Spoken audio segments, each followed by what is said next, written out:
De regering heeft geantwoord op vragen uit de Tweede Kamer over de grenssituatie in Kerkrade. De afrastering blijft gehandhaafd, zegt zij.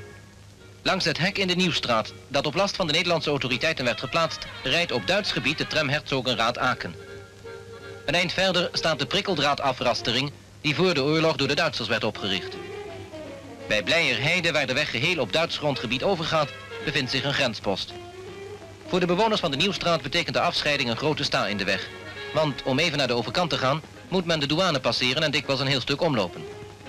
Het hek werd indertijd opgericht om het smokkelen tegen te gaan. De douanebeambten aan beide zijden van de grensstraat konden al dus een betere controle uitoefenen.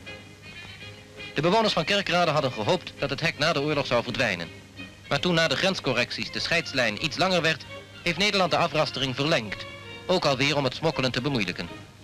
En onze regering wenst deze toestand dus thans te handhaven.